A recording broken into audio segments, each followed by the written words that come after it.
A ver, imaginen una carrera donde todos corren hacia la misma meta, pero las reglas se escribieron hace más de un siglo. Pues eso es más o menos lo que ocurre en Colombia cuando una empresa o una persona se queda sin dinero.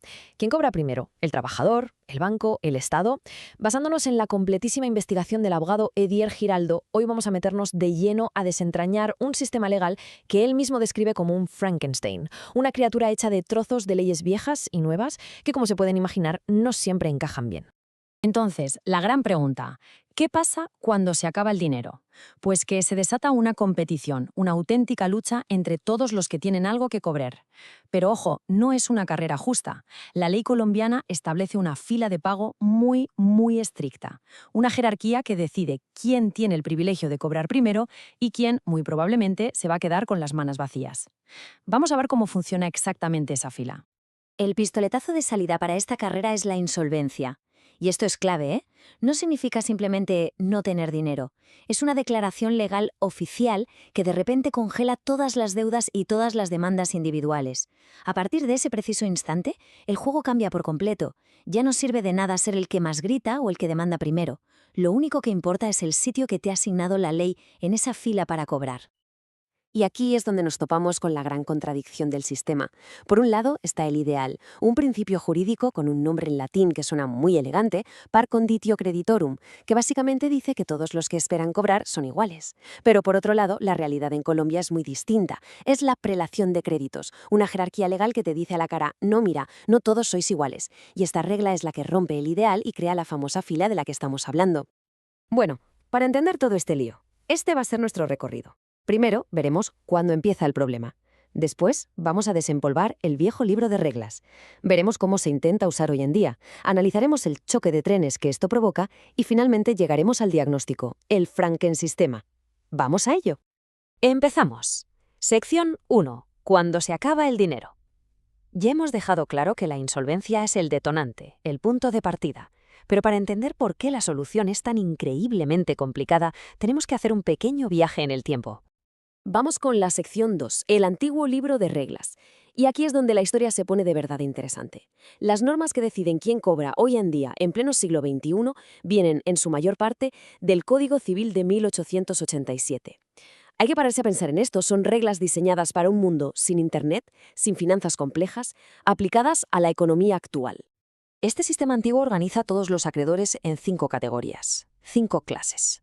Y la regla es de hierro. No se empieza a pagar a la gente de la segunda clase hasta que todos y cada uno de los de la primera han cobrado hasta el último céntimo. Es como una cascada de pagos. El dinero va cayendo de un nivel al siguiente. Y aquí está el meollo del asunto. Fijémonos bien. En la primera clase, los VIP, están los salarios de los trabajadores, sus pensiones y los impuestos del Estado. Esto es fundamental para lo que viene después. En la segunda y tercera, tenemos a los bancos con sus hipotecas y prendas. Y al final del todo, en la quinta, están los que la ley llama quirografarios. ¿Quiénes son? Pues proveedores, gente que hizo préstamos sin garantía, básicamente todos los que confiaron sin un papel específico y que, seamos sinceros, casi nunca llegan a ver un euro.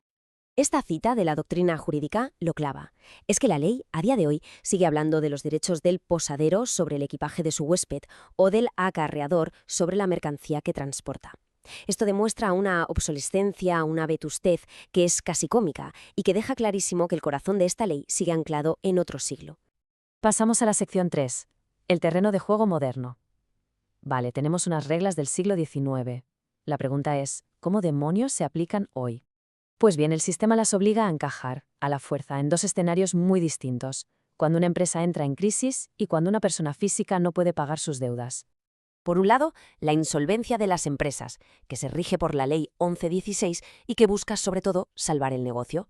Por otro, la insolvencia de las personas, regulada por el Código General del Proceso, que lo que quiere es darles una segunda oportunidad, un borrón y cuenta nueva. 2 mundos, 2 objetivos totalmente diferentes, pero ambos están obligados a usar el mismo sistema de pago de 5 clases del viejo Código Civil. Claro, el sistema moderno se topó con un problema práctico. Para que una empresa en crisis pueda intentar recuperarse, necesita seguir pagando la luz, los salarios nuevos a los proveedores que le fían material. Por eso se tuvieron que inventar los gastos de administración, una especie de clase cero que se paga incluso antes que la primera clase. Es un parche, una necesidad para que todo el proceso no se muera nada más empezar. Y con esto llegamos al corazón del conflicto actual, a un verdadero choque de trenes entre dos intereses totalmente legítimos y además protegidos por la ley. Por un lado, los derechos fundamentales de los trabajadores, blindados por la Constitución, y por otro, la seguridad que necesitan los bancos para animarse a prestar dinero. Esta línea de tiempo es genial porque ilustra perfectamente esta batalla legal. Después de la Constitución de 1991, las garantías de los bancos prácticamente murieron, porque siempre había que pagar primero a los trabajadores. Consecuencia, el crédito se volvió más caro y difícil. Para arreglarlo, en 2013, una ley intentó resucitarlas, dándoles de nuevo prioridad. Esto generó un caos jurídico monumental, que al final la Corte Constitucional intentó apañar con una solución intermedia en 2018. Aquí está el punto clave de ese apaño, el test de suficiencia.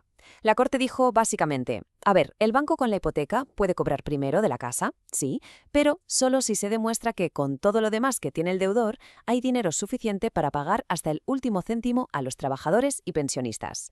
Si no hay suficiente, volvemos a la regla de siempre. Los trabajadores cobran primero incluso con el dinero de la casa hipotecada. Y con todo este lío llegamos al diagnóstico final que nos ofrece la investigación. Y la metáfora que utiliza para describir cómo ha quedado el sistema de prelación de créditos en Colombia es sencillamente potentísima. Un Frankensistema. Es la descripción perfecta. Un cuerpo legal hecho de partes que no encajan, de épocas distintas, con objetivos que se contradicen y todo unido con remiendos y suturas puestas por los jueces.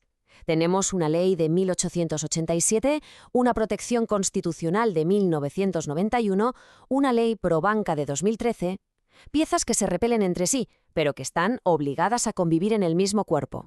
Este gráfico lo resume visualmente. El sistema intenta conseguir dos objetivos opuestos al mismo tiempo. Por un lado, dar seguridad a los bancos para que presten dinero, por otro, proteger los derechos fundamentales de las personas. Como no consigue reconciliar del todo estas dos cosas, el resultado inevitable es la tercera barra, la incertidumbre jurídica. Nadie sabe con total seguridad quién va a cobrar primero hasta que el proceso está muy avanzado. Y esto es lo que vemos en la práctica. Por un lado, tenemos a la autoridad administrativa, la superintendencia, que viene a decir, miren, esta ley es obsoleta, pero es la que hay, y mi obligación es aplicarla al pie de la letra. Y por otro tenemos a la Corte Constitucional, que cuando ve que el sistema formal falla y deja a un pensionista en la estacada, crea una vía de escape, la acción de tutela, para saltarse el proceso ordinario y garantizar el pago. Entonces, resumiendo, tenemos un sistema que es antiguo en su corazón, lleno de conflictos por dentro, cubierto de parches judiciales y que al final lo que crea es un laberinto de incertidumbre para todo el mundo. La conclusión de los expertos es unánime. Esto necesita una reforma integral y la necesita ya. Y al final, ¿por qué debería importarnos todo esto? Pues porque esta incertidumbre legal tiene consecuencias muy reales. Afecta directamente al precio que pagamos por un préstamo, a las posibilidades que tiene una pequeña empresa de sobrevivir a una crisis y, lo más importante, a la seguridad de que un trabajador o un pensionista va a cobrar lo que es suyo. Afecta a la economía del día a día. La conclusión de la investigación es así de contundente. Este sistema tan viejo y tan desarticulado no se sostiene. Genera problemas muy concretos y muy graves. Incertidumbre, crédito más caro para todos y una justicia mucho más lenta. Por lo tanto, el llamamiento de esta investigación es a que los legisladores actúen. No se trata de seguir poniendo tiritas, sino de sentarse a diseñar desde cero un sistema coherente, un sistema para el siglo XXI, donde el equilibrio entre dar crédito y proteger a las personas esté claro en la ley y no dependa de la interpretación de un juez en cada caso concreto. Lo que nos deja con la pregunta final sobre la mesa. ¿No va siendo hora de jubilar este libro de reglas del siglo XIX? La investigación de Giraldo sugiere que la respuesta es un sí rotundo y que es el momento de diseñar un sistema que de verdad esté a la altura de la Colombia del siglo XXI.